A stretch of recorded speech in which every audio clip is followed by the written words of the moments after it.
Welcome to this podcast brought to you by the World Biogas Association as part of 2022 UK Green Infrastructure Week. I'm John Hughes, WBA Head of Communications. The WBA is the global trade association for the biogas, landfill gas, and anaerobic digestion, also known as AD, sectors. Today, I'll be discussing with our Chief Executive, Charlotte Morton, the need to transform global waste management infrastructure to capture and reduce greenhouse gas emissions, especially methane, through AD. Charlotte, thank you for giving us your time to discuss this today. Thanks, John. I'm looking forward to it. Excellent. Methane has been much in the news in the past year, not least following the launch of the Global Methane Pledge at COP26. John Kerry, the US Special Presidential Envoy for Climate, described the impact of delivering the pledge as extraordinary, the equivalent of making all trucks and lorries, cars, planes, and shipping net zero. So within that context, what role can AD play in supporting the Global Methane Pledge? Well, as you know, John, humans directly or indirectly generate over 105 billion tons of organic wastes globally each year. All of these wastes release harmful methane and other greenhouse gas emissions directly into the atmosphere as they decompose. We're talking about organic waste from food production, food waste itself, farming waste such as manures and slurries, landfill and wastewater treatment, which together are responsible for about 25% of today's global methane emissions caused by human activity. However, today, only 2% of these are treated and recycled. And this means that 98% are still out there emitting methane.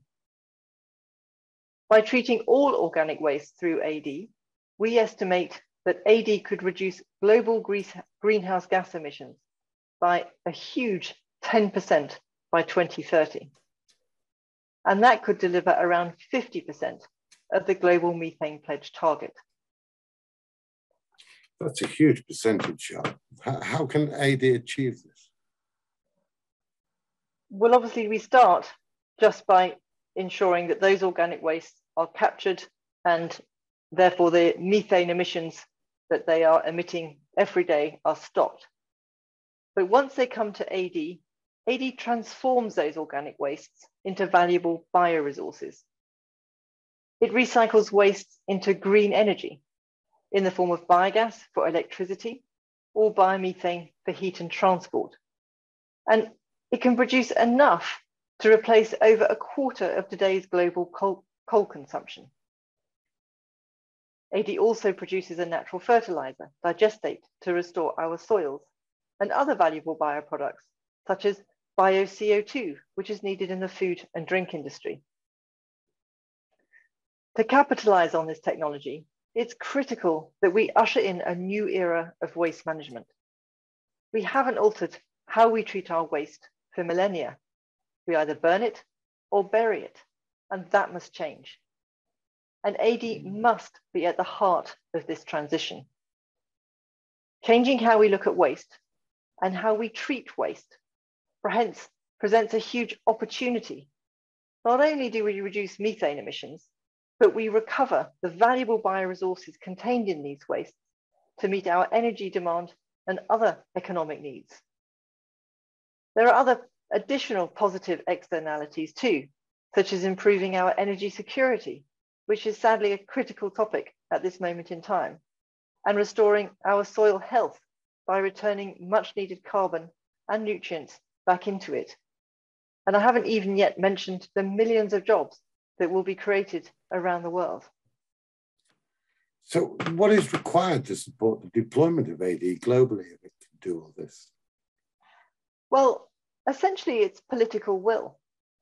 Over 100 countries have already signed up to the Global Methane Pledge, through which they commit to delivering a 30% cut in man-made methane emissions by 2030. But whilst the pledge is a great step in the right direction, targets cannot be met without the right level of investment, and most importantly, the policies being put in place to support the technologies that will deliver them. UNEP has recognized that AD is one of the readily available technologies that can do so at low cost, especially in the waste sector. So what we need is the political will to put in place the regulatory environment that will enable the infrastructure to be developed to ensure that we can capture all those organic wastes and turn them into valuable products that we need. Okay, so if we're to realize AD's huge potential, what would your message be to policymakers who are watching or listening to this podcast? Well, the UNFCCC, who are the guardians of the Paris Agreement, have called AD a win-win-win-win-win solution. AD offers a circular solution that acts as a catalyst for circular economies across multiple sectors. There is only one direction of travel. When waste becomes a resource, there is very little waste, which significantly reduces greenhouse gas emissions. AD can help deliver the Global Methane Pledge and Paris Agreement targets from farm to fork and back again, whilst supporting energy security, food security, and employment. AD can mark the end of harmful organic waste and deliver systemic change. As the International Energy Agency has said, it stands at the heart of the circular economy. It is tomorrow's technology, but it is available here today. So my message to policymakers and investors is, don't miss such a huge opportunity to transform waste into a valuable green resource for the world and the green economy. Be a first, be a world leader.